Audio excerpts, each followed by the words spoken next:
Thank you, dear. For calling you stubborn? Yes.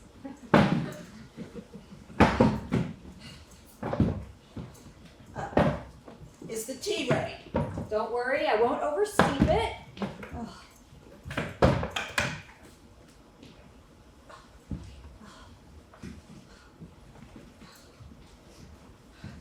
Did you? Yeah, I promise, Nana. No one can see it. You're sure? I'm sure. And if you need to get up, I'm perfectly capable. I'll be right in the kitchen if you need me. My voice isn't feeble. No, it's not. I don't want you coming in and fussing over me. I know you haven't seen each other in a very long time. You're 18, you don't know anything.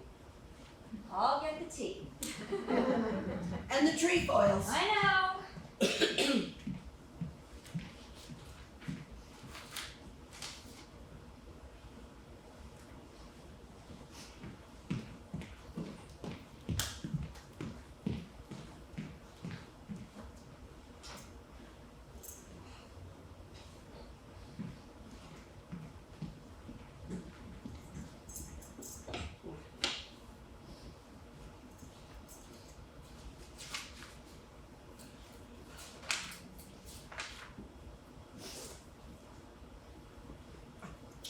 Oh, sweetheart.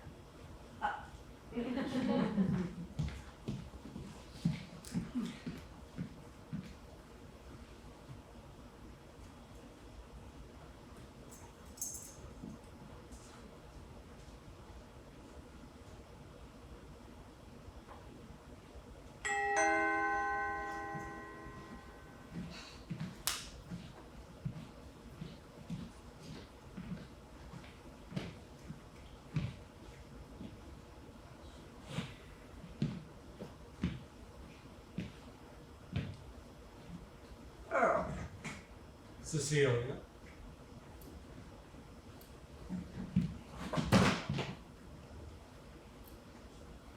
So Facebook, that's what it takes to hear from my brother after all these years. Well now. Traveling east for your great-grandson's graduation, right? MIT, is it?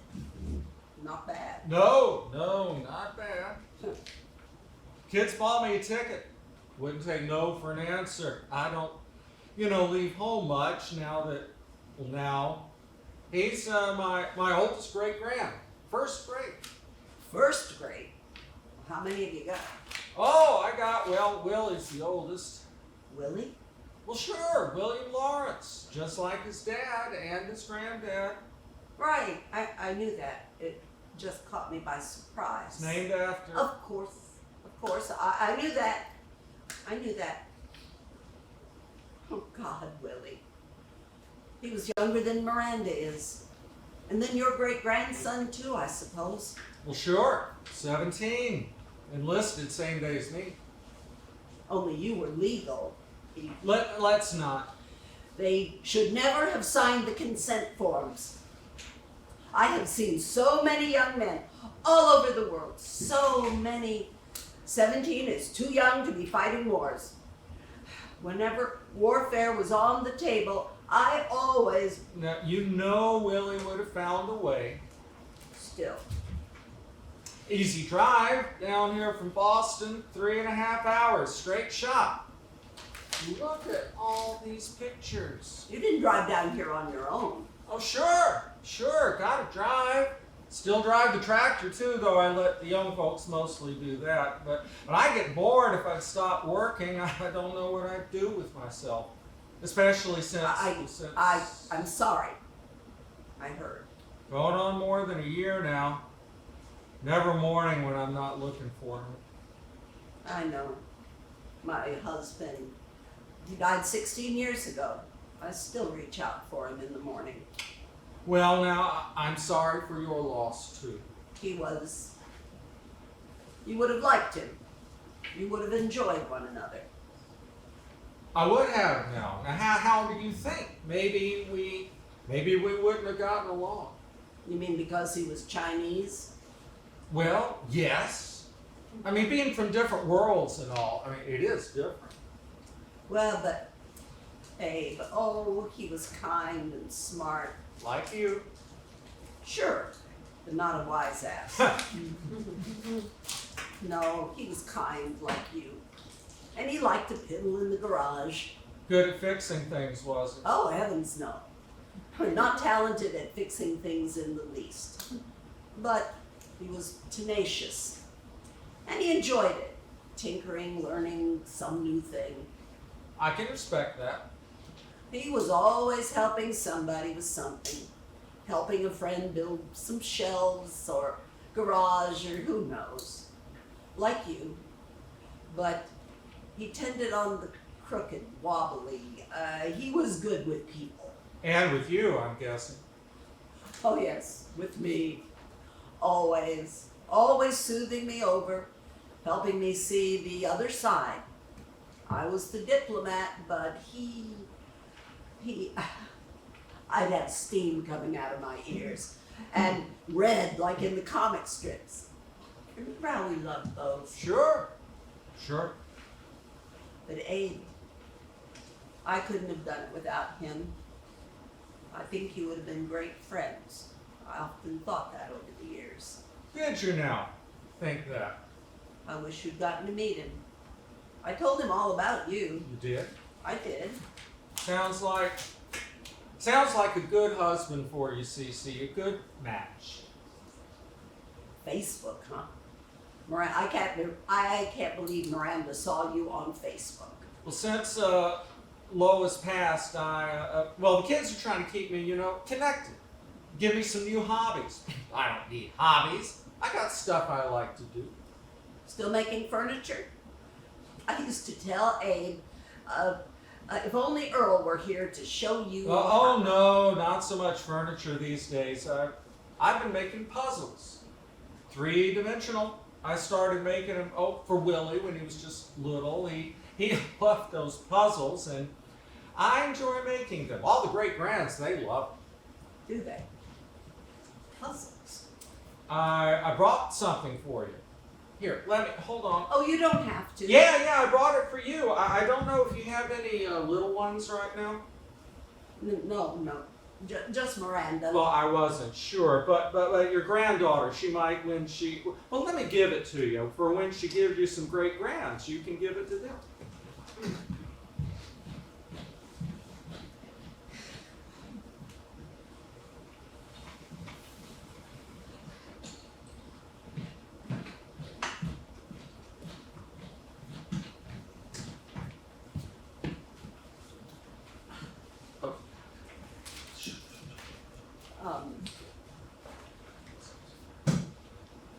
I'm sorry, I didn't mean to come just barge in. I didn't want to be presumptuous. Oh, just come on. You were family. Don't be so formal all the time.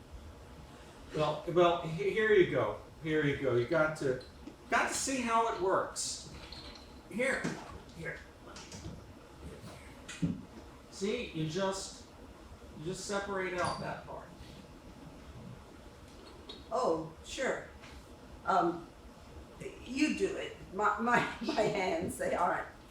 Arthritis, you know. Here. Sure. Here, see?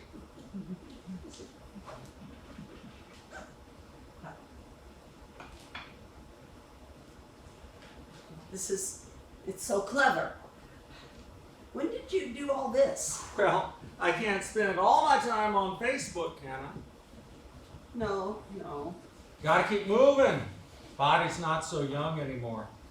I've noticed the phenomenon. Secret is to keep moving. The body won't realize it's getting old. So your body hasn't noticed. Well, it's a mindset. Now, you see, with these, some of them are simple, like this one, and some are more complex. Oh. I'm working on one for Willie. Let's see if I can get it. I don't drive anymore.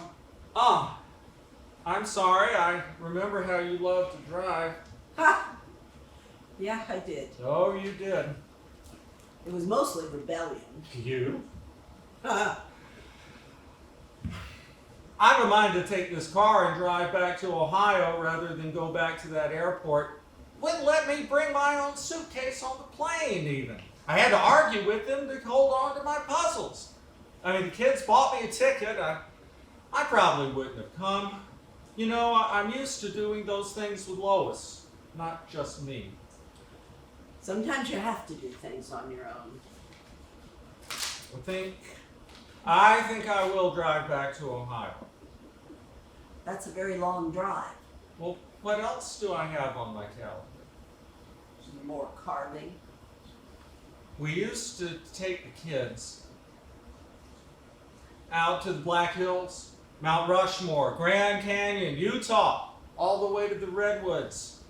Then we took the grandkids, then the greats.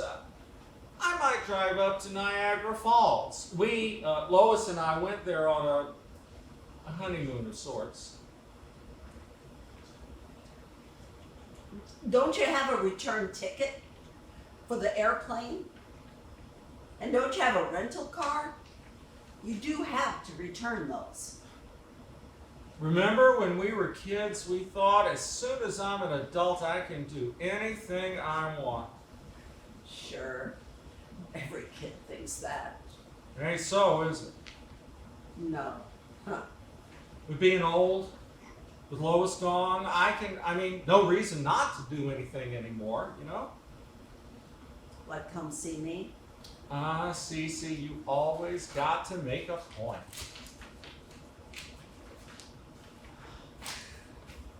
Why now, Earl?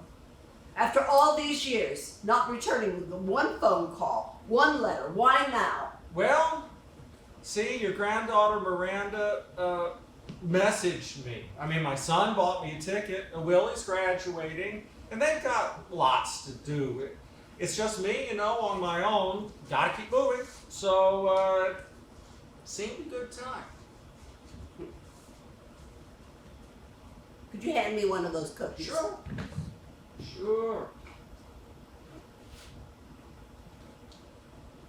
It's better to chew on something than spit out the first thought that comes into your brain. Abe taught me to do that.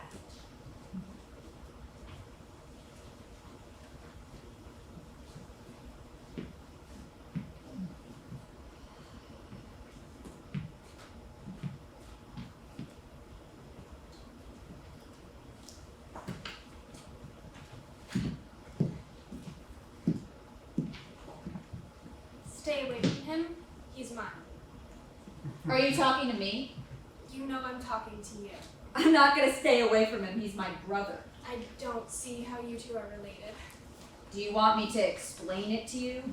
About 19 years ago, my parents got to making You are love. disgusting. Yep. You know, they weren't even married. Yeah, Lois, I can read a calendar as well as you can. That explains it. That I was conceived before my... That you were born out of wedlock and Earl was born in wedlock. Sure, Lois. You aren't even ashamed? And why should I be? Because my parents loved each other? Because my brother is my best friend? Brothers aren't best friends. Unless you've got some unholy... That's what happens when... When what? You know. Lois, you don't own my brother, and neither do I. No one owns him. But he's my best friend, and that's never going to change. Now, get out of my way and let me get into my car. It's not your car. It's Earl's. We share it. Earl is driving me to graduation today. Not you. You're welcome to get in the car if you want to, but I'm driving. I'm not having you drive me to graduation. Then walk. I don't care, Lois, but you better start moving now, especially in those fancy shoes, or you're never gonna make it. Is that what you're wearing to graduation? It is. And it's what I'm wearing to the party tonight, too. To which I am also driving with Earl. I don't think so. Hey now, my two best girls. I didn't know Lois was your girl. Oh, come on, Cece, stop that. Some things will just never make sense. Not today, Cece.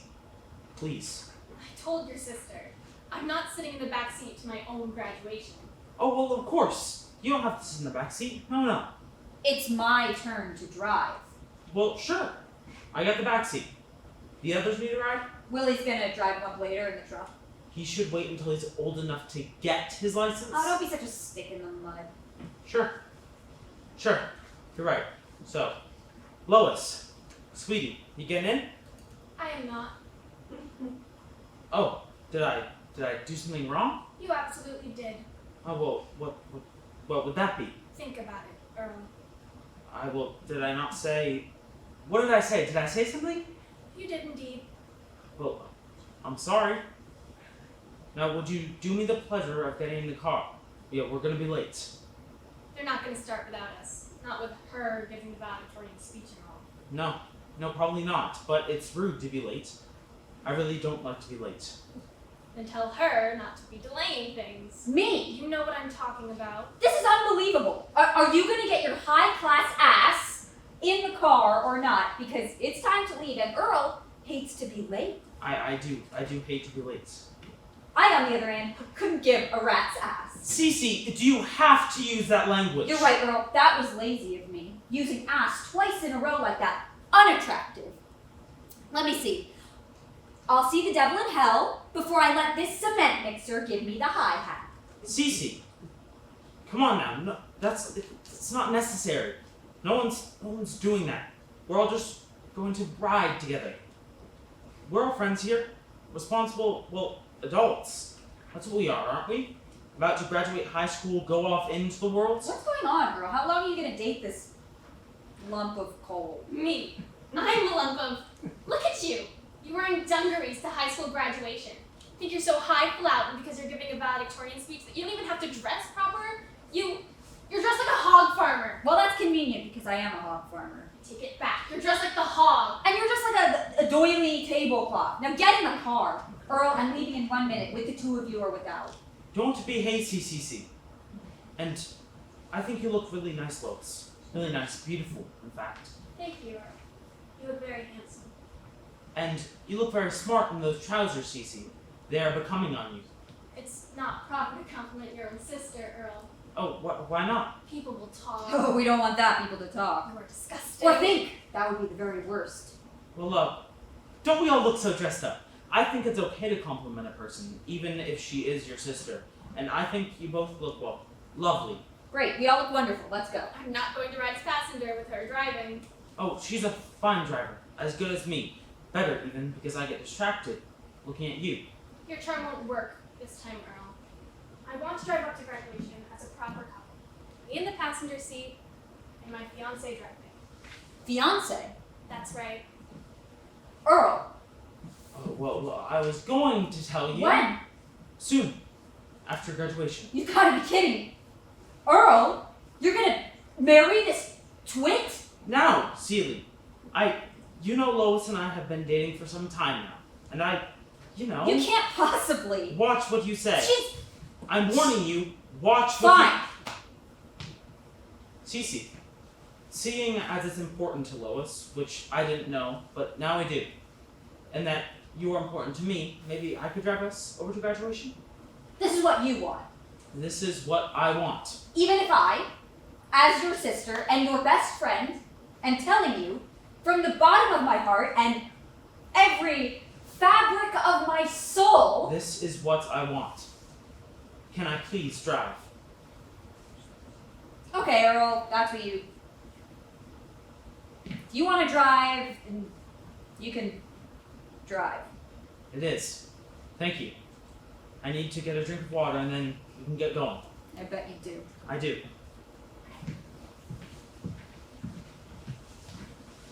I told you he was mine now. I don't know what you did to him. He loves me and I love him. He's a fool, a twit, and an idiot. He's my brother and my best friend, but he's too soft. Always has been, just too nice. You shouldn't be such a show-off then, should you? Let Earl shine once in a while. You better not hurt him. You're the one's been hurting him. Too big for your britches, that's what you are. You and your whole family, acting like something when you don't have a pot. You bring shame on him. He's lucky, I would consider him. You're unbelievable. But that's just how I am. Magnanimous, the very definition. Oh, that's what it says next to your face in the encyclopedia, does it? Well, it doesn't matter, does it, what you think? Because he's mine, and he's going to marry me, and I win. Win? You think this is some sort of pissing contest? He's my brother. Not anymore. You really don't understand how these things work, do you? Look up brother in the dictionary. It's not something that changes. You always thought you were so much better than the rest of us, Miss Cecilia. Giving a speech at graduation like any of us would take any advice from someone like you. Mud on your face, and you stand there like you're the prettiest girl in Ohio. After we graduate, no one's going to care you were head of the class, or that you're going to college, because we're done with school and getting on with our real life. Though I don't know who would marry you. Well, I guess we've got something in common then, because I can't imagine who in their right mind would marry you. Your brother, that's who. Only like I said, he ain't going to be your brother much longer.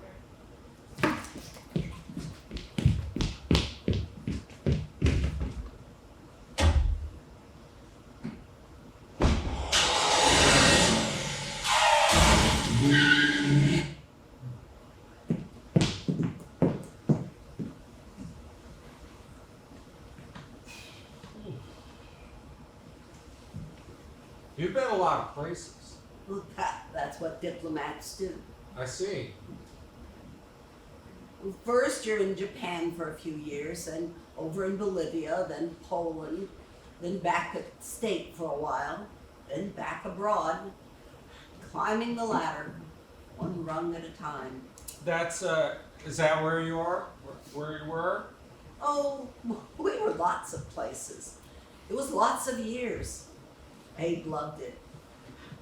But Valerie, our daughter, well, she wanted to be a Girl Scout. So bad. I've been wanting to, one thing I've got to say, I want to apologize. Apologize to I you. have a cookie. They're my favorite. Those trefoil cookies. Any of your girls ever get Girl Scouts? Now let me. Valerie. She wanted to be a Girl Scout in the worst way, but with moving every few years, and well, when Miranda was born, Valerie became a Scoutmaster. She did everything. And so many cookies. I want to apologize to you. Fine, I accept you. Now you don't even know what It's all water underneath. Will you just let me talk for once? You never let me just goddamn talk. You haven't talked to me for 70 years. I know you're already interrupting me. Fine, go ahead. Now, let me just say what I want to say is an apology. It was unfair, and I am sorry. It was unjust that all the college money went to me instead of to you. To send me to college. Hell, I didn't need to go to college. That's what you wanted Well, to apologize I for. wanted to apologize.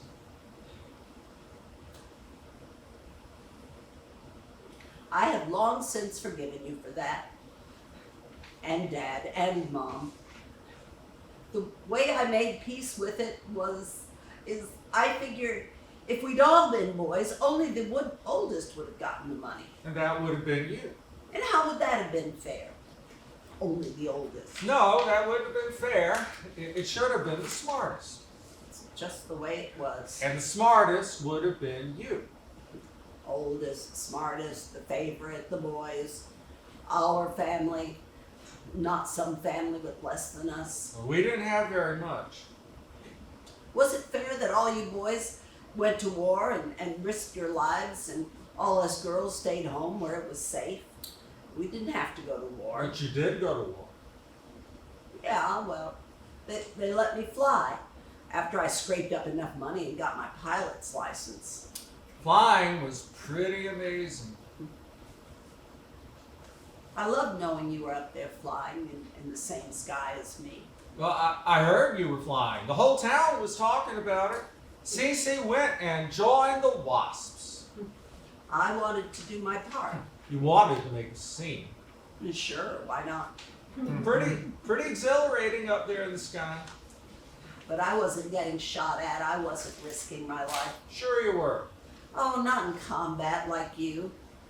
Though I would have flown combat in a heartbeat. You know what, Cece? I still miss Willie. Yeah, me too. I will always miss Willie. It's been, what now, 70-something? 67. 67. 67 years, and I still miss my baby brother like it was yesterday. I spent a lot of time praying you would stay in college, stay out of it a little longer. You were always overprotective of me. In the end, I was not resentful that you had college money, that all the college money went to you. Well, No, I was grateful that it kept you safe as long as it did. Out of the war for a couple of years anyway. I knew eventually the three of you would enlist, and I'm proud of you. But the odds of having three brothers on the front lines, I didn't like those odds. In the end, I lost all three of you. Willie to the war, Jimmy to irreconcilable sorrow, and you to, well, you were always the smartest one of us all. well, the oldest anyway. By hair, Don't be modest. I managed okay. I say you managed pretty well. Your husband sent me a picture, you know, in your cap and gown and the cape with stripes on it. Abe did that?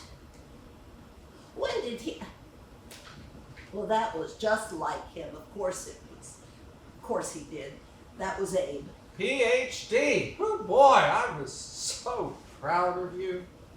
May 27th, 1962. Graduation day and my 40th birthday.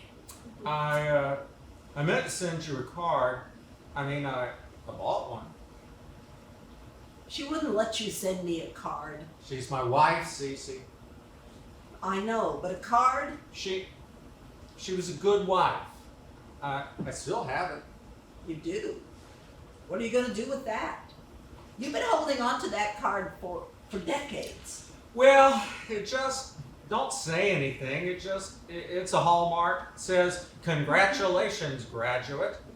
And there's a picture of a young kid, you know, throwing his hat up in the air with the tassels. And I signed it. That's all. Just Earl. That's all. Only you weren't a kid like the picture. You think I didn't know it was your birthday? You should. I want you to send me that card, Earl. It's nothing, Cece. It's not nothing to me. Besides, when did you buy that? 1962? Well, I suppose so, yeah. It's an antique, Earl. It's an antiquity from the 1960s. Oh, the kids will love it. You've got to send it to me. I suppose I could write something more on it. Huh, really, it's just perfect as it is. It says all it needs to. Yep. I would like to have it. Okay. Okay. I underestimated you. I always did. I shouldn't have done that. I always did. Being a whole 10 months older. Isn't it funny? But there was a time when 10 months seemed significant. Oh well, you didn't underestimate me. I babied you. You took care of me. You held up a few would-be bullies, if I recall. Hell, Cece, you never needed me to defend you. Well, maybe I did. Once or twice, got myself in trouble. With that sharp tongue of yours. Thanks. Well, it is sharp. It's cutting.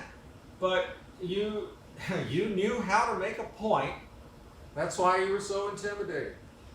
My 6-foot shadow didn't do it. You were hardly over 5 feet last time I checked. Stand up here. You, Earl. You were my 6-foot shadow. Ah, Don't think that wasn't intimidating. I'm 6'4", actually. Yeah, you are. I see that. You may have grown a few inches since after graduation, after I left town. Might have shrunk some too. Oh, tell me about it, huh? It's my turn to apologize now, if you let me. Of course you wanted to go to college, and I've thought about it a lot over the years. I have thought a lot about what I'd say to you if I ever got the chance. There's no need for that. It's water under the bridge. I have a need to clear the air as well. Since I haven't been given the chance to say anything all these years, Well, I get to say a few things. just let it go. You know I won't. You haven't forgotten that much about me, have you? No, I haven't forgotten. I haven't forgotten anything. But I wish you would let it go. Let me say what I want to say. And that is, you were right to take that money and go to college instead of me. It was offered to you. It was the way people thought back then. But most important, I had no more right to it than you did. I'm glad happy for you. I should have been happy for you to have the money. No, Cece. Yes, Earl, I should have been. And for you marrying someone you love, I am happy for you. Happy for you that you married Lois and had a happy life together, a long, happy life, and your children and grandchildren and great-grandchildren. I am truly happy for you. Well, thank you. It's been a good life, Earl, for you, hasn't it? Yes, but Cece. Good, you deserve that. That's what I wanted to say. You deserve that, and I'm happy for you. I never win. Never went where? I was going to. I wanted to, really, but Lois. Never went where, Earl? Earl, where did you never go? Lois thought we should use the money to start a family. It was Lois's idea in the first place for you to take the college fund. I know it. And you wanted I did. didn't you? Yes. I can't. She made a good argument. That money was for college. Do you know how hard I had to work my ass off to put myself through college and to get accepted again after pulling out at the last minute like that. I had to convince the college board I wasn't going to be some girl who wasn't worth their time, and I'm sorry. and to make sense of it, to make it okay that the rug was pulled out. I worked hard too. Lois and I, you don't really need college to start a business like ours. I mean, feed and machinery. I knew all that like the back of my hand. Not the point.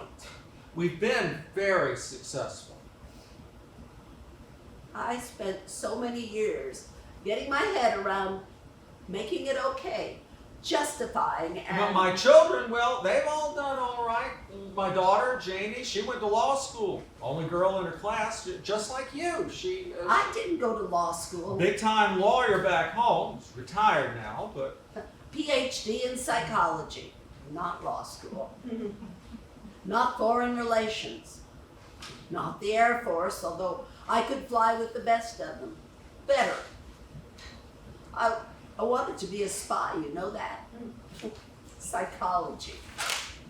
That was hard enough, let me tell you, to convince them to accept a woman. Do you know how hard it was after the war? I'm lucky I didn't have to get a PhD in home ec. I am so proud of you. And I still parlayed it into a career in diplomacy. I truly am. I mean, my sister, look here. When you got that medal, You knew about that? The President of the United States gives my sister And 400 other the Wasps. Congressional Medal. Only 65 years after the fact. I bragged to everyone, couldn't help myself. Sure, talk to everyone but me, Even with Lois standing right there. even with that. Look at that.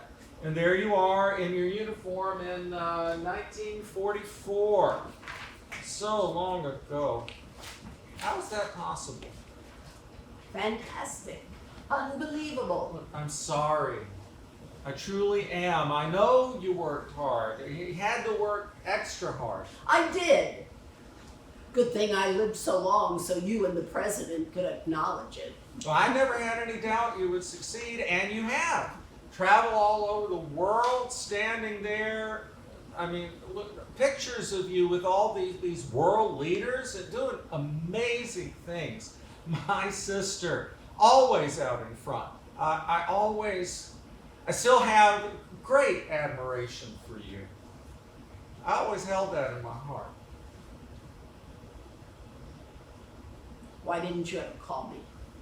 Why didn't you just tell your wife that you wanted to call your sister? Why didn't you just call me, write me a letter?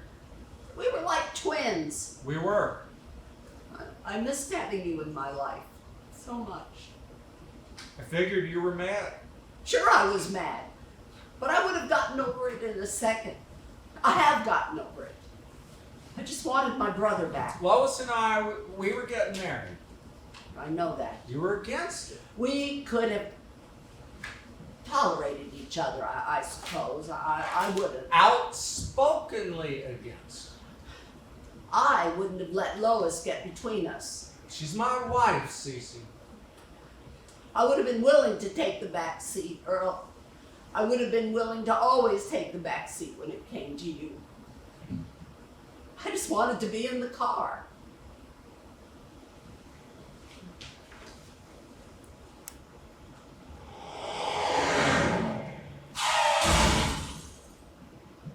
Just like your sister.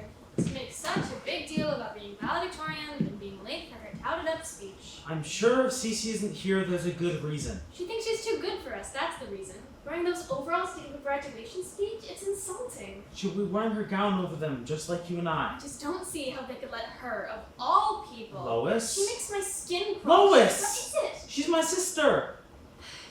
You shouldn't make excuses for her. You're always protecting her, making up for all the trouble she causes, all the crazy and careless. She just gets my goat. I know she does. You don't have to do that. That's all I'm saying. Why do you? Because she's my sister. Well, that is ridiculous, Earl. I have sisters, and you don't see me. All right, Lois. Wish me luck. Luck for what? Just... What are you?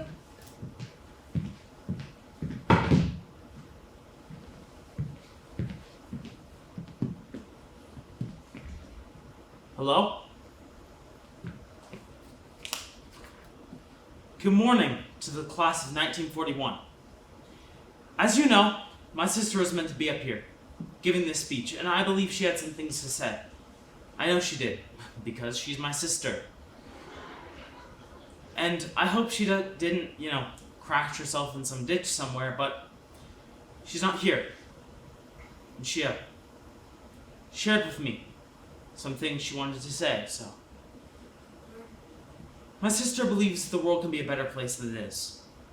She's not saying that this is a bad place or that we are lesser people. She's saying, well, we could all do better. And that's what we all have to agree with. She would like to see a world where every person can reach his potential and grow from the inside into the unique person God intended them to be. She's not much of a farmer, my sister.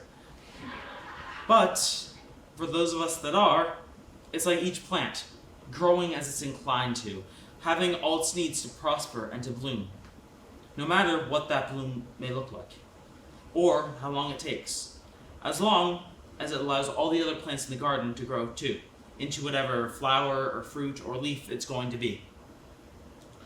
And not to be criticized for not looking like a rose when it's a picture-perfect ear of corn. It's the ugliest duckling you ever saw, growing to be a swan, and a piglet, growing to be a nice fat pig. That pig is never going to spread a pair of wings, now is it? And, well, if we expect it to lay an egg every morning, we are going to be mightily disappointed. But I like bacon and eggs for breakfast, don't you? As the next generation of Americans, we have to do everything we can to be sure that every individual grows to be the best of what he can be, and has the freedom to grow and express him or herself in the way we look, the beliefs we hold dear, and the choices that we make. If one person doesn't have that freedom, then none of us do. Our differences make us rich. And that's exactly what my sister would say, if she were here. Thank you, and congratulations to the class of 1941.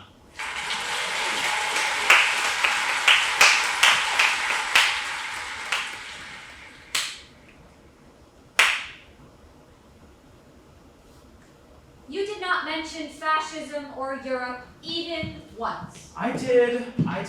Nothing about traveling to distant lands or broadening one's horizons. I like this corner of the FCC. I think it's mighty beautiful.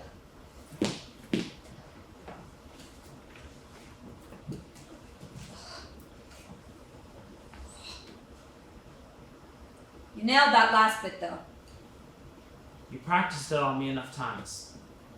But what was that about pigs flying and corn? I know your speech, Seeley. Believe me when I tell you I did it justice, and I said all the things you wanted to convey. I promise you that. Turns out my brother is a poet with a talent for metaphor. Just a farmer. I crashed the car. I see you came out okay. Yep. Car's not in good shape. I'll see to it. You'll have it running in no time. You do the braking, I do the fixing. This one's a doozy. I was worried about you. You knew I'd turn up. I'm invincible. You are. Thanks for going up there. It was all you. Everyone here knows that. I don't like public speaking anyway. Like hell you don't. Ha! You're a mess, by the way. Just a few scrapes. Better up that ankle. How far did you walk on it like that? That's fine. That's why you were leaning on that tree. I like this tree. Your hair's bleeding. I got the truck. Earl, you'll get your gown dirty. The ceremony's over, isn't You'll it? get your suit dirty too. I got another one. No, you don't. I'll wear Dad's. I'm not getting in the truck with that mess. I'll come pick you up in 2 hours, Lois. I'm sure your girlfriends and your family want you to themselves for a bit.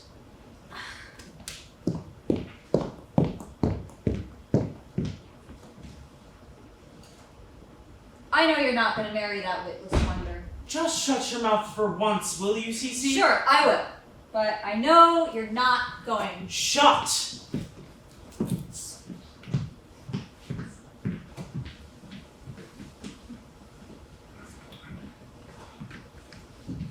Who's this one here? Oh, that is Vaclav Havel, and Abe and myself. And next to it, down to the right,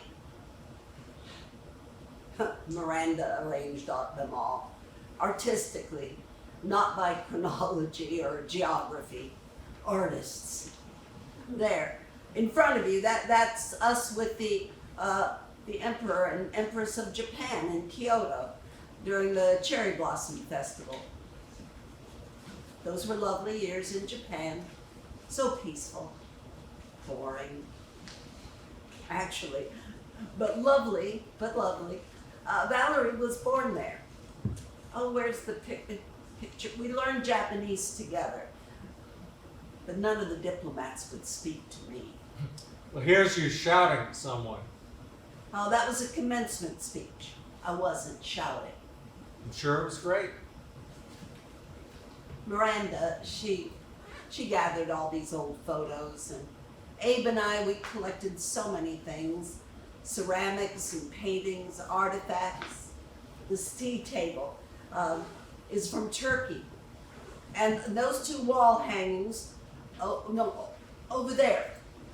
Those are from our trip to Jordan and after the Oslo Accords. And that first one is from Peru. Abe nearly passed out at Machu Picchu. It's beautiful, but it always reminds me. I thought I was going to lose him that day, and anyway, Miranda thought I would enjoy being surrounded by it all. And do you? Enjoy it. I do. I mostly do. Mostly. You look so regal. Sitting in that throne-like chair you haven't moved from since I got here. You belong with all these queens and kings. From the furniture warehouse downtown, with some ergonomic adjustments recommended by my physical therapist. I have a chair like that. It reclines. Oh dear. I couldn't recline. I'd never got up. They're dangerous that way, suck you in. Makes me antsy to sit still that long. I gotta be up and doing stuff. You sit too long and you just become part of the chair. I know what you mean. Since Lois passed, there are days when I just don't want to move. And the depression, it just moves in. It gets the best of me. I remember days like that. Gotta just get up and keep going. Use it or lose it, and that goes for your body and your mind. Don't need a doctor to tell me that. Yeah. Secret life, live, move, keep doing stuff. But you know that. Never slowed down for a moment, have you? Look at all these pictures at anywhere you haven't been. Traveling. Abe and I, that was our lifelong adventure. And our work.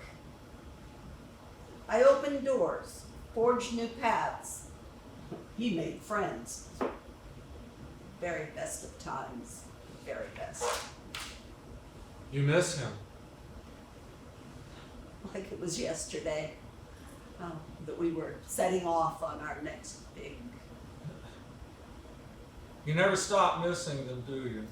Not after 1 year, not after 2, not after... 16. No. I'm truly sorry I never got to meet your Abe. I'm sure I would have liked him a whole lot. You would have. You really, really would have. And I'm sorry for your loss. Truly I am. Thank you. You know, Earl, I never thought you'd marry her. I didn't realize, I couldn't see that you loved Lois the way you did. I should have seen that. I should have honored that. Maybe things would have been different if I had. People love who they love. Abe and I, we were so different, and yet we were pieces of a single puzzle. Our puzzle. He took such good care of me, and I can see maybe that's how you and Lois were. One goes in where the other goes out. Opposites. Maybe are just totally different, and in a way you can't always see. Maybe you just have to trust. Your complements to one another, completing the whole. Parts of a single interlocking puzzle.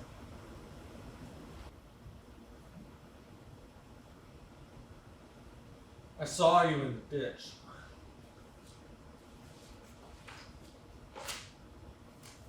What? At graduation. Yeah. Let me guess. Lois wouldn't let you stop.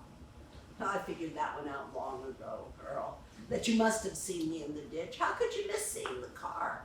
And there wasn't much to hide me walking along the road. There was only one road. I saw you drive by.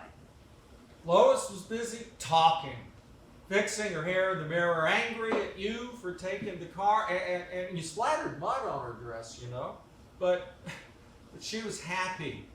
Even if we were in the truck, even with Willie and the others in back, she was chattering away, excited, talking to me a mile a minute about the graduation party and the future, and What? What are you saying? she didn't see you, but I did. You left me there. And it wasn't Lois all those years kept me from calling you.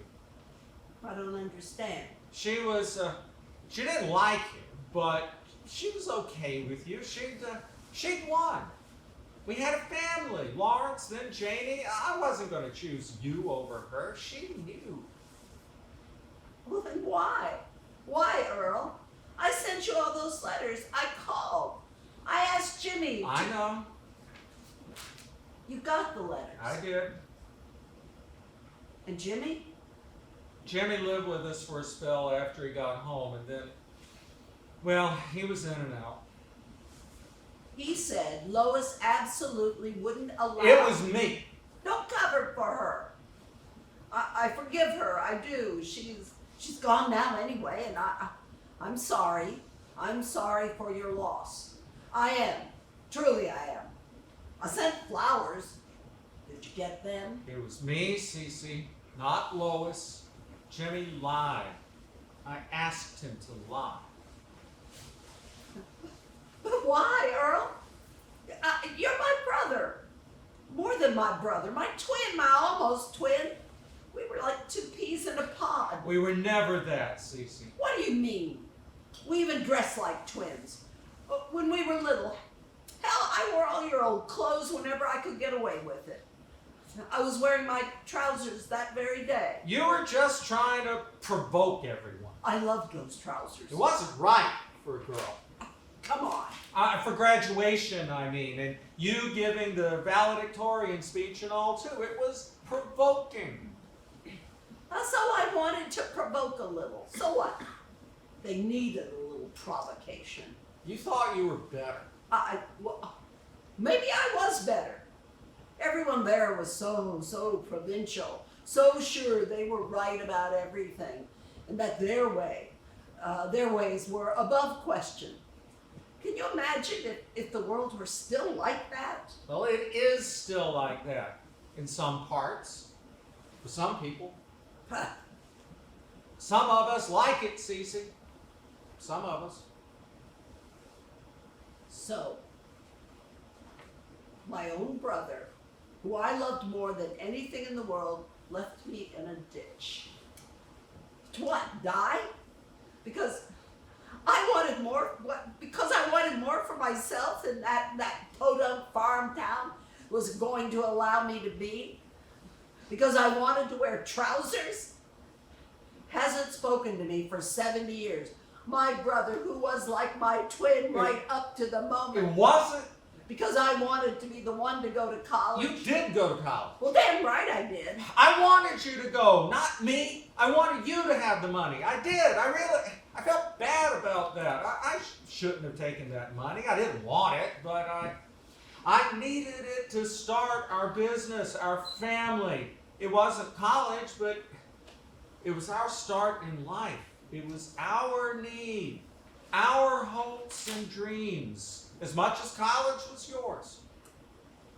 Everyone knew then that it was for you and Lois, not for college. Everyone knew. And everyone lied to me. Jimmy, Doris, Pearl, Mom, Dad, Willie even. Well, yeah. We knew you'd be upset. Now, me using the money for college, well, that would sit better on And you wanted to give that speech instead of me, I suppose. you. No, that I did not want to do. That I did for you. It was your speech. I just took out the offending parts. You changed my speech. You told me, you made a big deal that you'd read it just as, that you'd memorized it. I was embarrassed, Cece. That's why I could see you were unscathed. Embarrassed. Embarrassed by me. Embarrassed at how you were going to insult everyone. Always insulted. I was just being me. Standing up for, damn! Don't I get any rights? Well, I am happy to say the world has changed since 1941. But not for the better. You always were a stick in the mud. Cece. Couldn't see the forest through your own single tree. Couldn't. I loved her, Cece. I loved her from the first. She was the worst influence, worst kind of influence on you. She completely, so smug, so damn sure she was right about everything. That's what's wrong with the world today. And you didn't stand a chance once she got her fangs into you. Well, maybe I like things the way I like them. Maybe I like things a little slower, a little old-fashioned. Sure. You never gave me any credit. You never gave me a chance to say what I wanted or to think that what I wanted made any sense. You and your politics. You were the worst kind of hypocrite. Me? Me? I'm a hypocrite. Well, isn't it? I mean, what you want for everyone to get to be who they want to be, to wear trousers, to dress however, look however, believe however?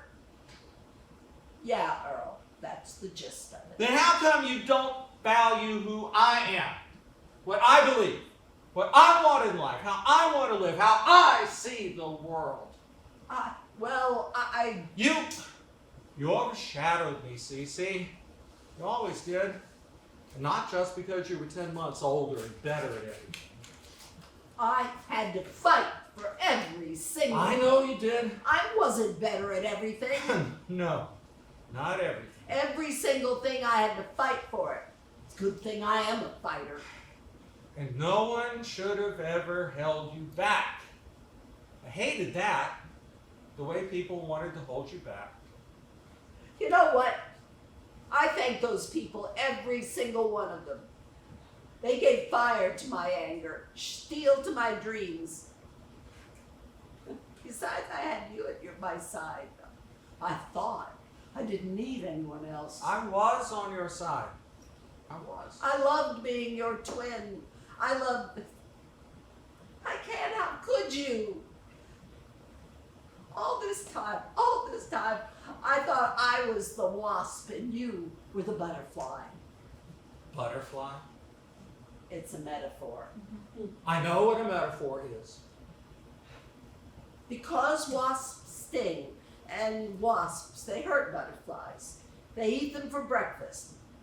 But butterflies, they can fly away, far, far away, and hide in the scenery, and not make any waves. Wasps you can see coming, you can hear them. And they put a little fright, a little adrenaline in your blood. Like you? Watch out, world. But butterflies are gentle and kind. They blend into the pastoral landscape and mean no one any harm. I thought that was you, and I had stung you irreparably, unforgivably. I'm a large man, Cece. Always have been. And I can say with certainty that no one has ever called me a butterfly before. Because I'm the butterfly. I'm the damn butterfly, and you're the wasp.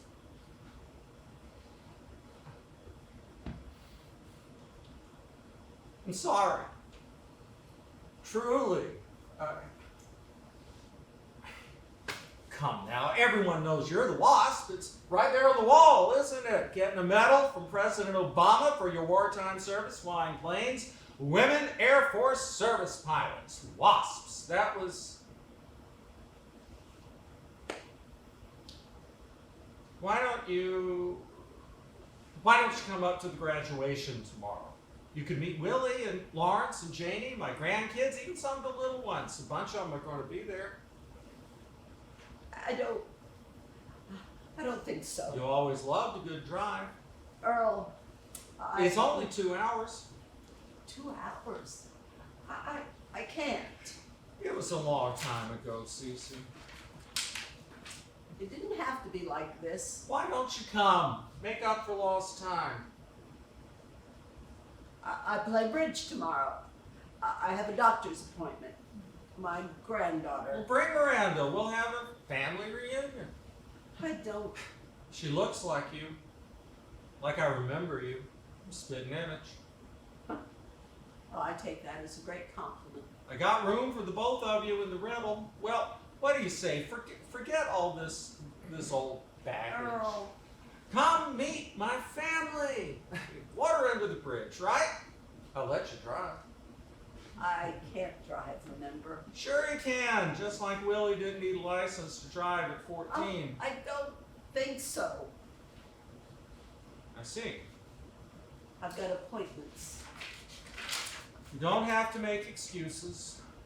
I'm not making excuses. I really can't. Yeah, sure. Well, I should get going. So soon? Got to drive back up to Boston. Some dinner tonight, some kind of celebration. I would like to meet your family. Sure. Let's not make it so long next time. Earl? What's that? Have I got something on my shirt? No.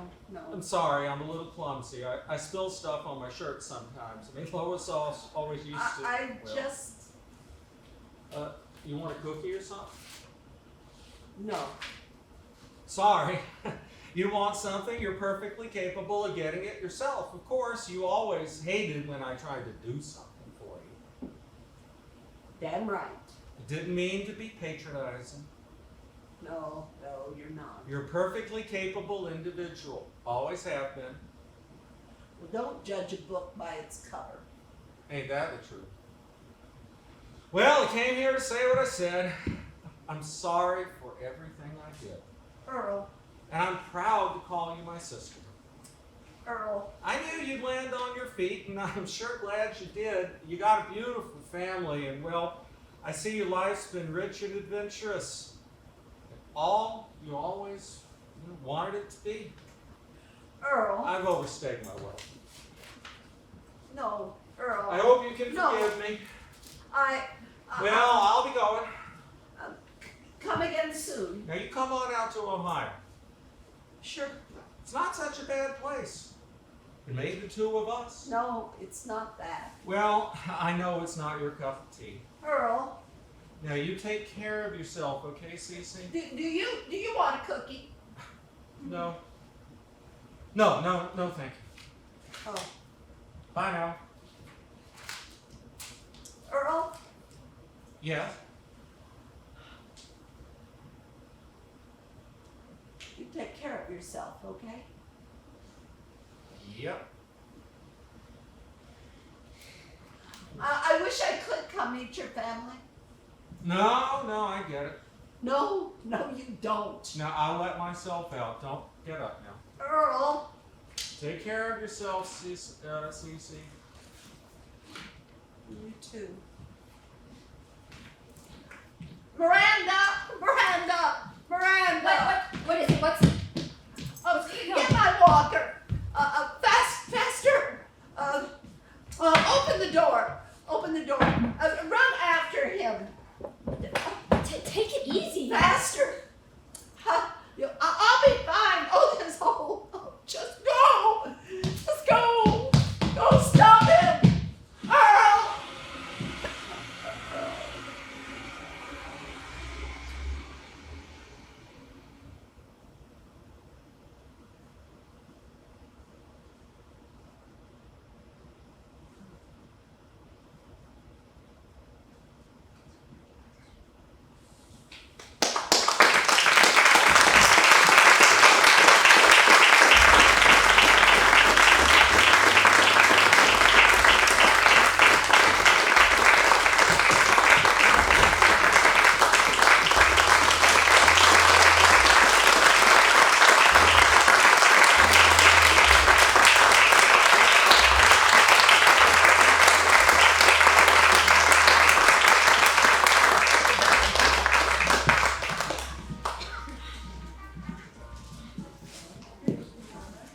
Okay.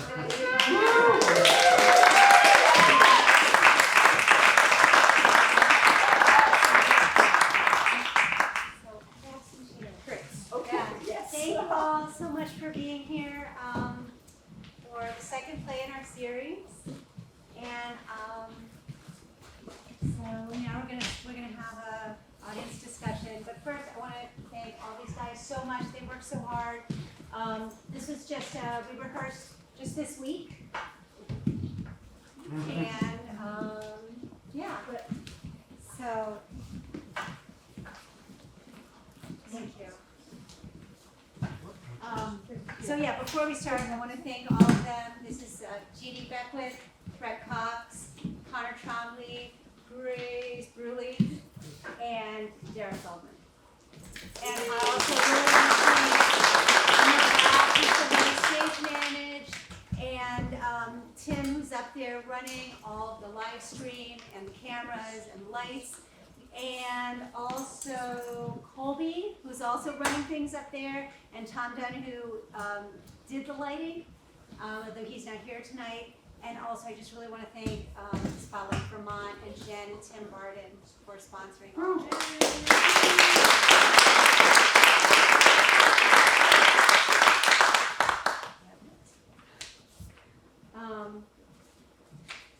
okay, so.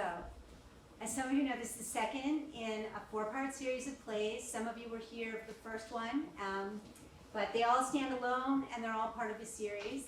And also it's sort of a step in new play development that theaters all over the country are doing sort of staged reading like this, where they spend a lot of time just workshopping the play, developing it, and then discussing it with an audience to hear what you got from the play. And that's what we're going to do now. When I workshop plays with students, I always just start with a few questions. So I'll just put out those questions, and you can either answer that or offer whatever you want. But just to give us somewhere to start, I'll sort of share with you what the questions I usually ask are. So there's 3 questions I ask. The first one is just what did the play say to you? What was the story that you experienced, and what was your experience here in the theater? What was the story you heard on stage? What did you see? The second question that I always ask is, which character did you identify with the most, or like the most, or who stood out the most for you? And then, I guess there are 4 questions. Excuse me. The third question is always, how did you feel at the end? That's always very important to me. How did you feel at the end? When you're done with the whole journey, where were you? And then the last question is, did anything stand out to you, either like a bump, like that didn't really make sense, or that seemed wrong or awkward, or sort of the opposite of that, or this moment really stood out to me. I really appreciated or really felt that moment. So those are my questions, and I'm just going to ask you to hold on 1 second while I grab my water.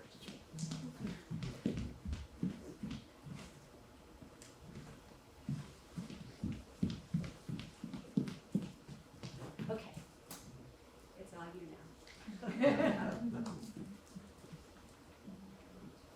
now. The thing that stood out to me the sharpest was the first scene with all of them young Lois, young Cece, young Earl, because we see so clearly how incompatible these 2 young women are, and you didn't overplay, but their worldviews were just immediately clear and immediately at odds. And we don't know how the story's going to play out, but we know, like, oh, this isn't going to work. And that was really powerful for me.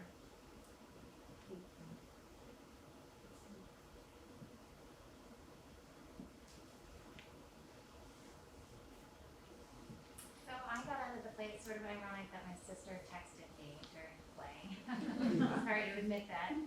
But I feel, your sibling, like, nobody kind of knows you and can love you and see you in that same way, but nobody can hurt you as much as your sibling.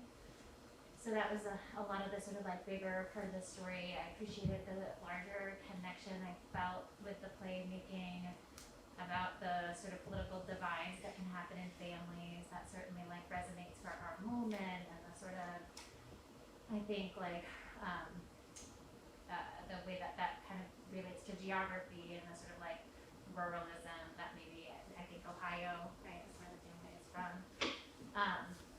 And I was so heartbroken by this play, like so much. It really hit me a lot, and I mean, I saw the other one as well, and that hit me too. But this really, I felt like I was just like tearing up the whole time, and I just felt that tension. You know, I really hated Lois, and I think that I loved the turn to, but I loved the actor. I loved the actor Lois, and I hated Lois. I hate that actress. But I think I like the turn to that it's actually Earl that is the portrayal. And I don't know that I guess that I still don't totally get why. And I expected him to come back at the end, because that's what happened in the other play, is that the brother leaves and then comes back, and then I definitely, you know, I turned to Justin and was like, what? The brother doesn't come back, and but I think it really worked for this particular one, and that we don't really hear why Cece, what she wants to say. Yeah, I liked that ending. It was, I think, a great tension. Thank you. Thanks for your thoughts. Thank you. I'll just piggyback on that. There's definitely, having watched both plays, there's definitely more of a sense of hopelessness in this one, and I don't say that as a critique, but that was the gut punch of, there's only so much runway left for these people in this world. You know, I ran the numbers. I did get distracted by the numbers. That's the one sort of criticism. I was like, I think they're 88 and it's 2011. I was just trying to run the numbers between like, oh, it's they graduated in 41, you know. So I did get distracted by that. But yeah, that's not, you know, they don't, and to come from that space of estrangement at that age, and then he drives away, it's just like, what's really ever going to come of this relationship? It was, I think it was a good call to write it that way, but it was also very hopeless. So yeah, I kind of feel like crying actually. So. Did you feel, or did anyone feel like a sense of them, a resolution, or them coming together, or more on the hopeless end? I didn't see your first play, so judging this just by tonight, which I enjoyed very much, I like happy endings, and I would have had Cece say, Earl, I'm physically not able to go, and call Miranda and give Miranda to Earl to go meet the rest of the family and have a good few days. And that way, kind of cut off this generational, not much runway, okay, let's heal it now. Let's do it all right now. So that's your alternate reality. I kind of disagree. I really liked the ending. And I really wanted to know what she really wanted to say. It kind of left you in suspension. Yeah. But I didn't see the first play. So the plays, they were each written to be independent, but also to work together. So you don't need to have seen the first play. And I mean, it's my hope that that they could all be staged, and at the end, the sort of sum is greater than, you know, that expression that I'm using at the moment. But you know what I mean. That there's a greater comment by seeing them all together in order, but also that each one stands alone, each one is independent. I really got the feeling also that they really weren't going to connect. There was just too long of a time span to really heal in them. But maybe the next one.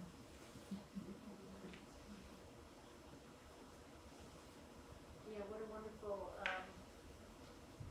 story. And the thing that I was left with, I felt that it was very real. hard as it was that it didn't go the way I wanted it to, I felt like it was almost like it was this huge wall, or that was between them, and it was like there was this hole in the wall, and they were like looking at each other through the hole, and you were like, let's break down the wall, but because of both their personalities, he didn't want to be mushy. He wanted to get out of there as soon as the feelings started coming, and she didn't want to lose her pride. And I felt like it was very realistic, even though it was heartbreaking. And that I think anything else wouldn't have done justice to the sadness of all those years. And it was like there was a connection, there was a possibility, and then, so I thought it was really effective. And by showing them that, the younger selves, I think it filled in all the gaps. So for me, that really worked, and to have the one actress who's in both roles also was like a lot of information shared just through that role with the grandmother, and then as it was great. Yeah, I agree. I like what you had to share just now. And just a little piece, I like the sound piece of the connection of the brokenness and the breaking of the relationship at the beginning with the young couple in the car crash, and then that same sound at the end and the breaking of the relationship again at the end when Vernon drives off. I assume he doesn't crash, but it's still the same sound. Shoshannah, we have a comment Shoshannah? there as well. You have one comment up there? You want to read? I can't see it from here, so somebody else. The conversation about where the ending takes us, the audience, resonates for me. The inability to connect now is our opportunity to witness.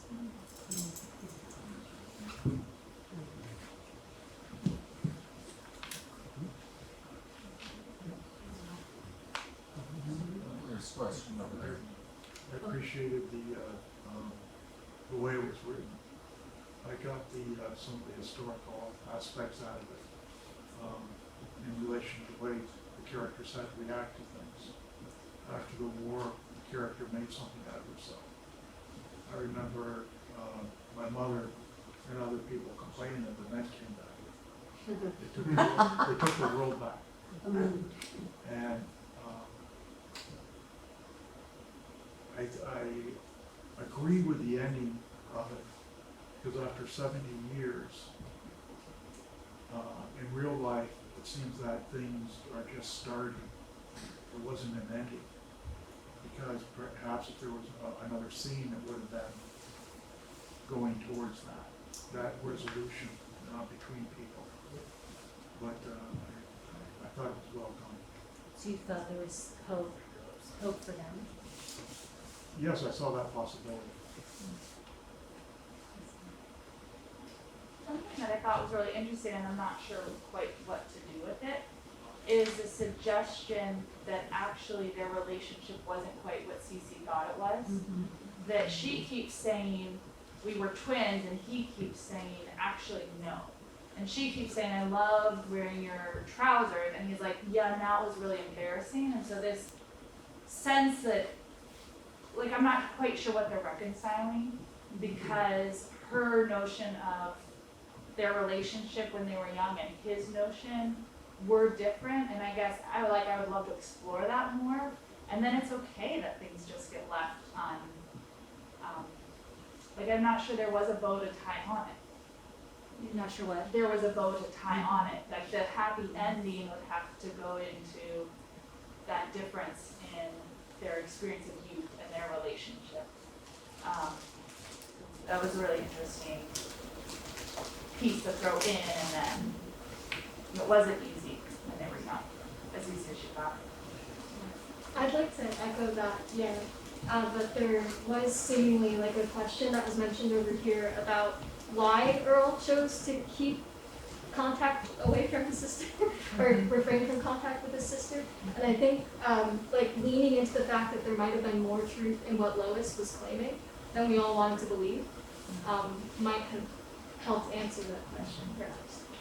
I love the aesthetic choice of the juxtaposition of ages on stage, by the way. I think it's beautiful. Can I just say, dude? I feel like it was, the ending was very, I liked the ending because it kind of felt like that point when you're like in a disagreement with somebody and then it ends up being more than you thought it was going to be, and you have that sense of like, just like your heart dropping and like you don't know if you'll ever be able to fix something, and I feel like that moment is a very important thing, and I feel like that kind of pointed it out. I think it's very real, right? Because a lot of the times we have these big conversations or these disagreements that span years, and you try to reconcile it, you often get 80% of the way there and chicken out or don't get the chance to finish resolving it. And that's what happened here. Pride got in the way, or, you know, like not being able to deal with the feelings got in the way, and they separated just before they could get that full resolution. And I think that really resonates a lot in life.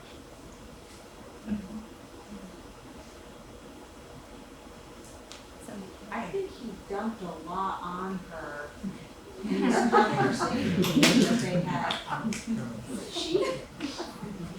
She, as smart as she is, didn't know why things had happened, what had really happened, the truth about the money. There were a whole bunch of people lying to her for years and years, and yet she was the one at the end who was still going after him, and he was walking away again. You know, he was the one who had made the decision about the relationship the whole time, and he comes over for a few minutes and then he just leaves again. So I felt like the love wasn't equal. That was my thinking, and the only other comment I have is about Lois, her wife. There were some comments that I didn't entirely understand about her disgust about the nature of their relationship. And I wasn't sure what that was about, if it was just her immaturity and her jealousy. The way that I interpreted those comments was that, you know, Lois saw us as too close, sort of in an incestuous way. And that was repulsive to her. Not that I believe that we were in an incestuous way, but I think, you know, it looks closer to a friendship than maybe what she was used to seeing in siblings or what she was experiencing in her own home. That was one of the first questions I asked, because it creates a whole different subtext if there had been incest. And I also wondered whether, like with Earl and Lois, if Lois's jealousy wasn't, if they had, even though she's being such a prude, had they already been physical too? And was that part of her jealousy of the sister who was obviously my two girls, you know, and no, there's only going to be one girl. Well, I think it also speaks to an immaturity that can happen in young people's relationships where they can't, like somebody, like either or. Like sometimes they can't see like, oh, I can be friends with a sister who's close to my husband. Like, and that can work. It's like either I'm close to him or she's close to him and I win. You know, like it's a win-lose situation. And there wasn't maybe the maturity level to be like, okay, there's a broader context here of sibling relationship and family relationship. And that just carried all the way through and never, you know.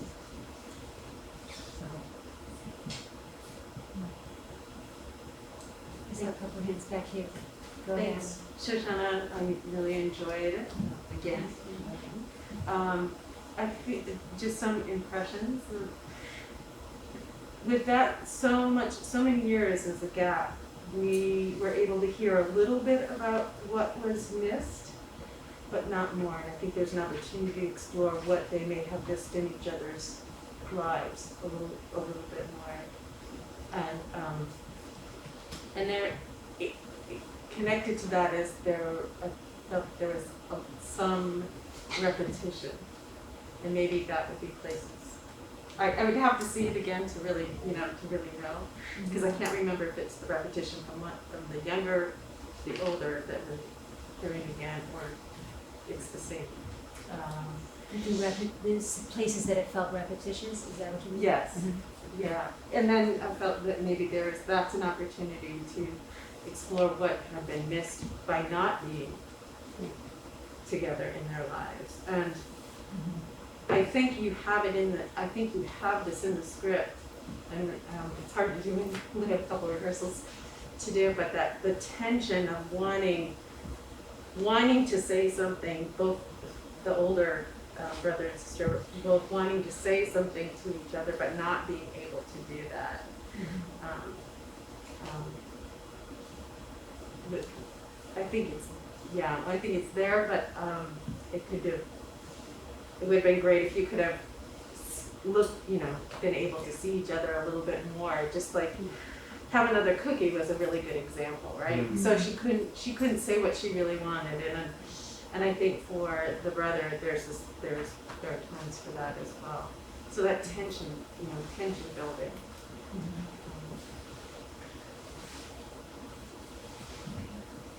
I see a bunch of hands up. Great. I really appreciated this when I felt heartbroken. That was my feeling. I didn't feel hopeless. I'm sorry. Can you not hear me? I can't. I'm sorry. I really appreciated this. I was sort of in awe that you could get inside. So as not a playwright, I'm like, you should get inside the heads of these people who are so seemingly different than your experience in that way. And then I didn't feel hopeless, but I did feel heartbroken. But I did question what the significance was of her. I mean, it seems like there's a significance that she was born of the parents. So they shared the same parents, right? But yeah. And there was just this one moment. So is that also this thing of like setting her apart somehow? Her being born out of wedlock? Yeah. Was that just another way of symbolizing her being different, not from this place, a person out of her time?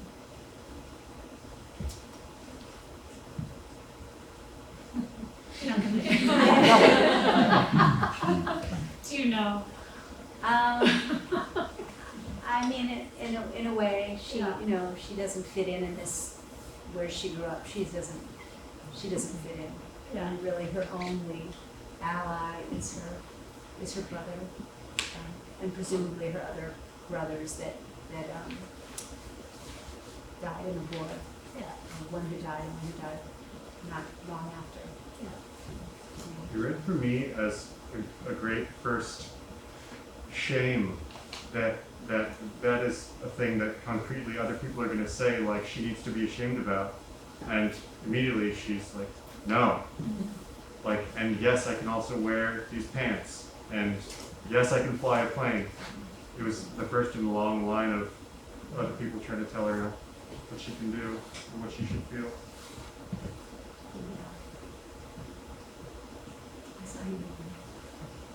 This was a really wonderful experience, and I think appreciate everyone that was involved in it, and I'm really glad I came to see it. And it reminds me a little bit of the chemistry equation, and the trio in the beginning, and the duo, and how they kind of relate, and that critical moment of life, whether at the cusp of graduation, and then you have like your family relationships, and then friends, and then what happens? It's kind of like a sliding door.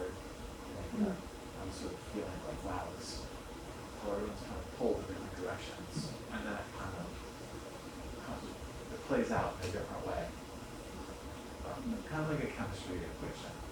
Oh, I love that. Well, thank you. On that note, I wonder, did you feel there was a villain and a hero?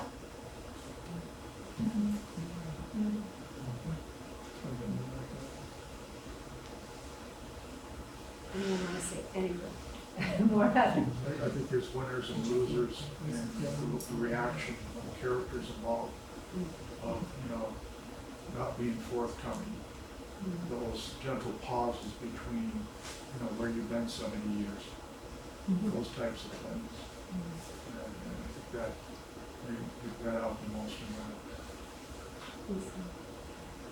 Yeah, so one of the things I keep sitting on is the twist for Earl to be like, yeah, no, it was me, right? And I'm like, oh gosh, why? Like 70 years, and you're just like, you really just like held on to that, and part of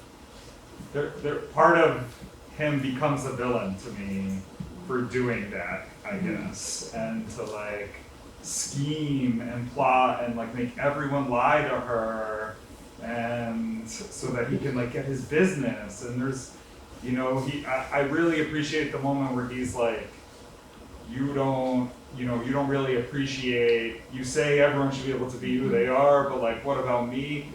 And it took me, I was like really struggling with like, I don't really get that, because the earlier parts, she like seems to like appreciate him so much in who he is.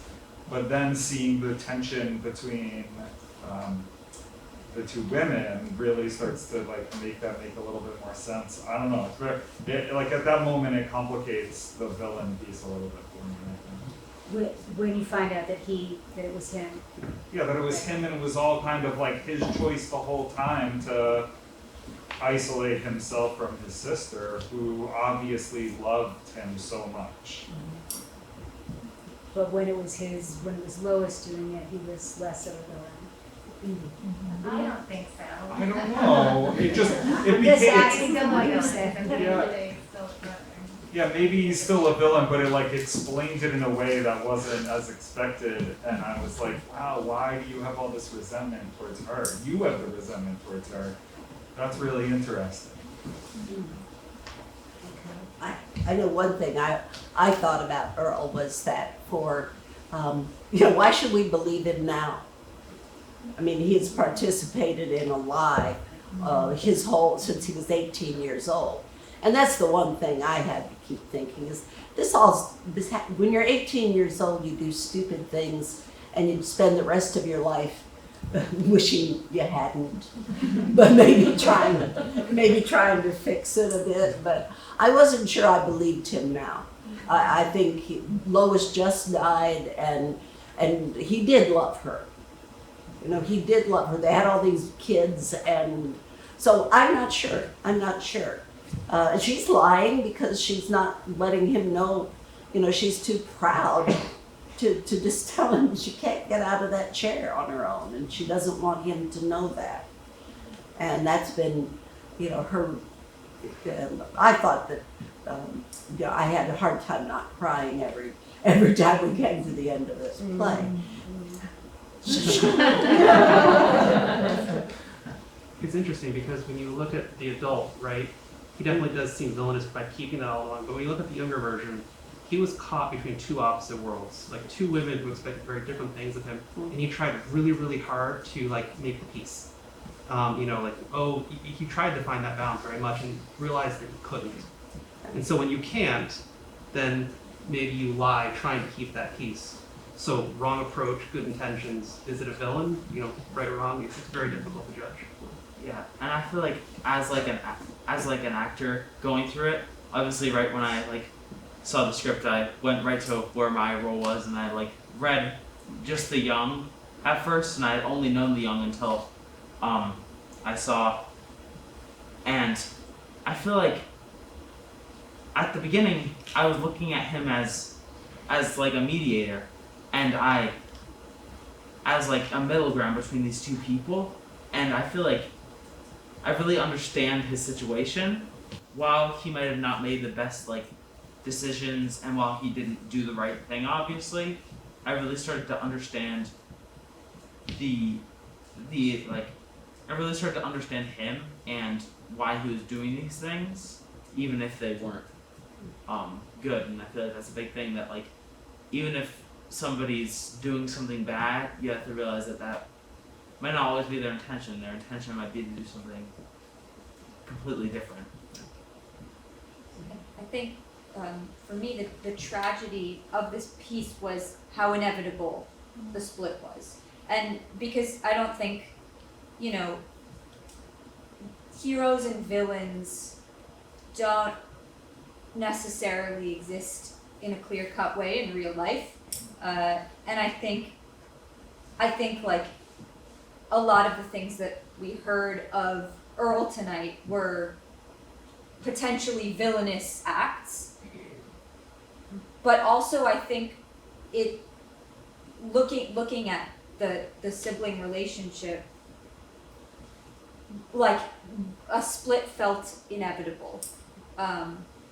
Whether it was, you know, a couple of years down the line or the week after. You know, I think this, like, they had very different ideas about where they wanted to go. Earl was being pulled by Lois, but also, you know, he's his own person and can make those decisions for himself. And I think that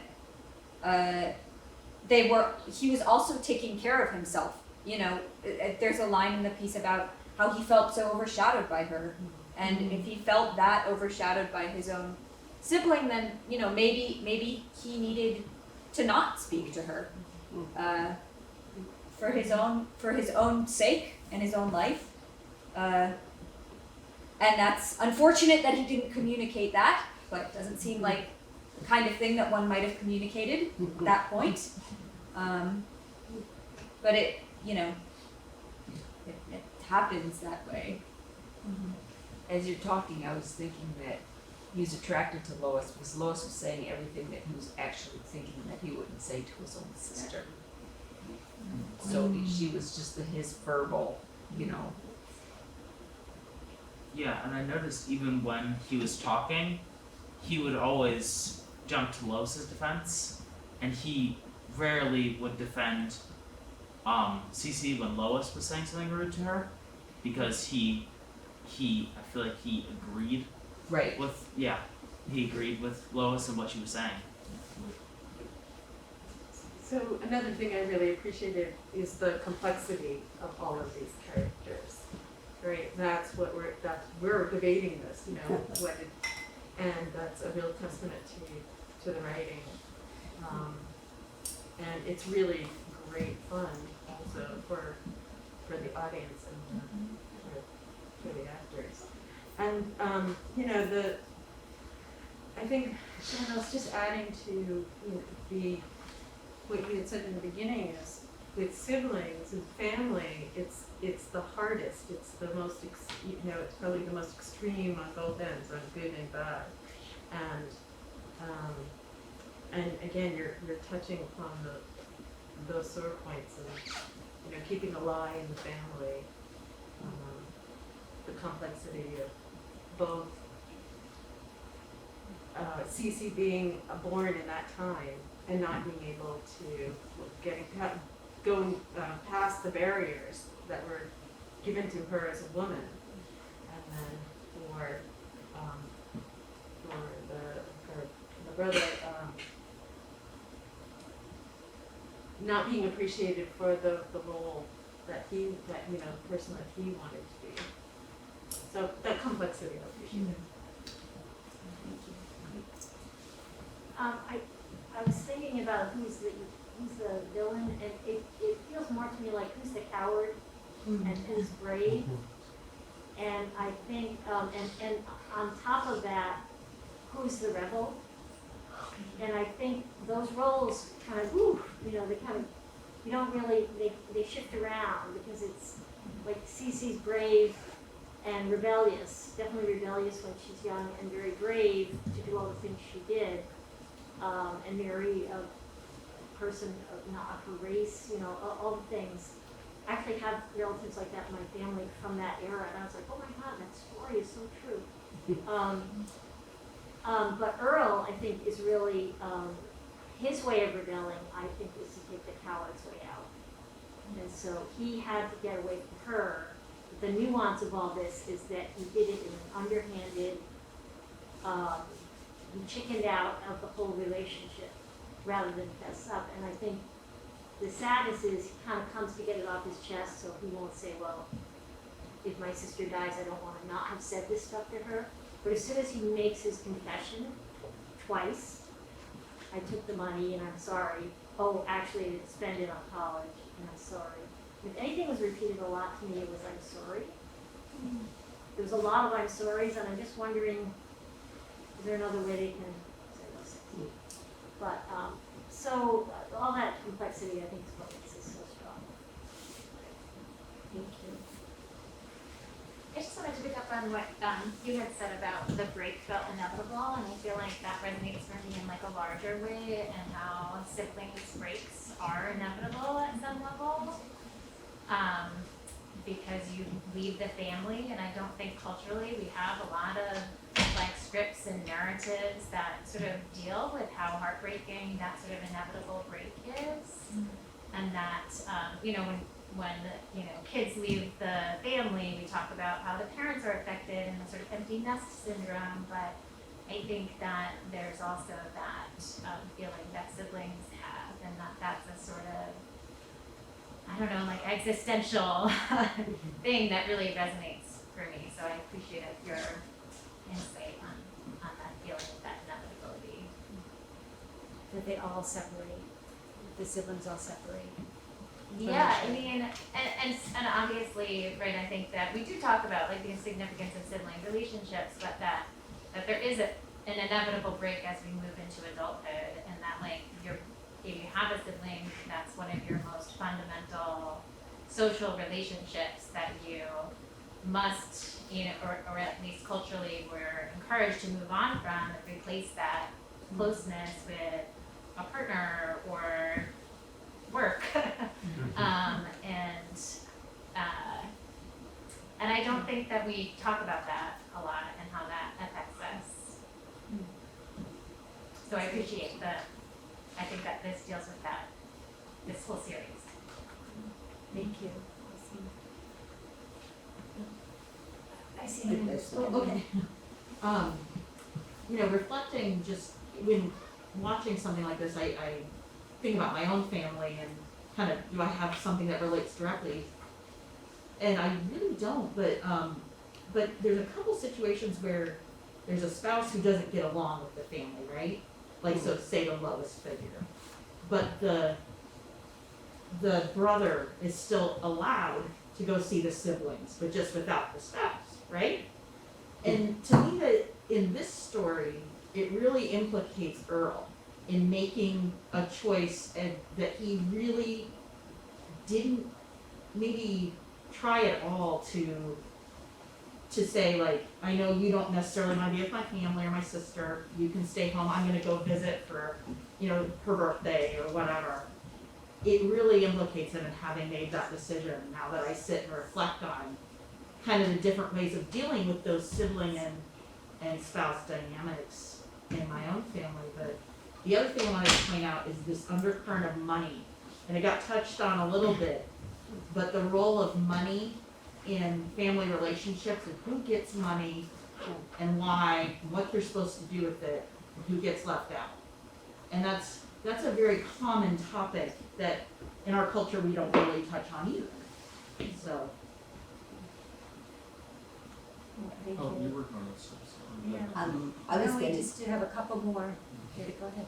Well, I was gonna, I wonder if Earl couldn't keep his mouth shut when he was, and one reason maybe he just couldn't respond to Cece is there's no way he couldn't tell her the truth. Because he lasted, an hour, without blurting everything out to her this time. I wondered, that I think that speaks to the complexity of the play, and that those things you relate in. This is just an hour-long play, and I shouldn't say just. I mean, it's an hour play, and you got into these people. You really did. They became really alive. Sorry, and someone else said. Is there another hand out there? Yeah. Oh, well, I feel like I ought to say something in defense of Earl. I'm not really sure that I can, but so maybe I'll just do the human thing and attack Cece. Well, I mean, for me, the key line from Earl is when he says, "I loved her, Cece. I loved her from the first." I really think the only way into that character. Did I just say way in? Oh dear. I think the only way into that character is simply to go with that everything stemmed from his "I loved her at first sight and I never stopped loving her," and no matter how close I was to my sister, then nothing is going to keep me from that, and I am not going to let anything keep me from that. And you're keeping me from that. And you hate the woman I love, and plus you're embarrassing me on a regular basis. So sure, I'm going to leave you in the ditch. And then I'm going to grow up and realize what a terrible thing that was to do, and I'm going to promptly, willfully forget about it. All right? I mean, one minority opinion I have is that whenever I hear anybody say, referring to a past trauma, "Oh, I think about it every day," my gut level, never voiced response is, "No, you don't. No, you don't. You put it aside. You forget about it for long stretches." And I think that was the case. Now, before I forget about Cece, now you mentioned about family, your own family connections or lack of. And I very much identified really with Cece because Cece and Earl are about my late parents' age, all born in the early 1920s.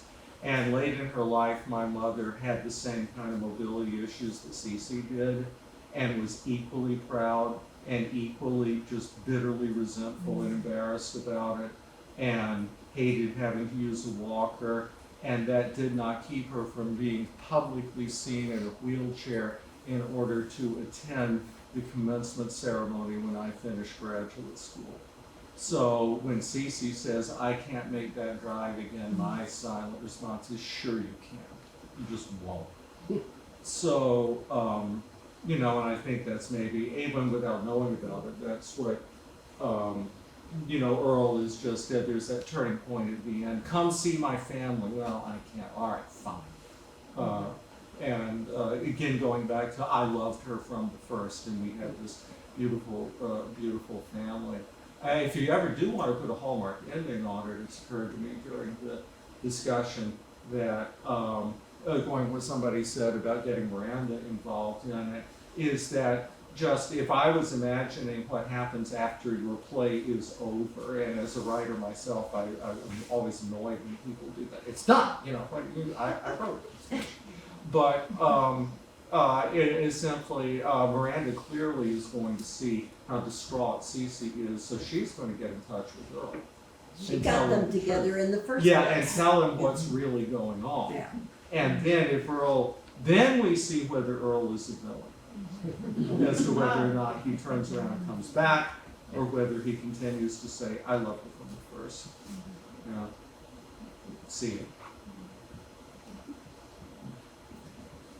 All right. Well, thank you all so much for coming, for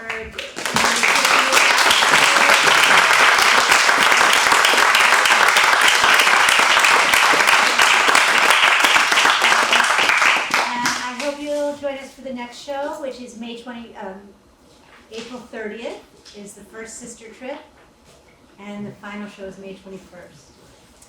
So, and the next one will also be a stage reading like this, and then the final one is a shorter play, and we're planning a full production. Oh, nice.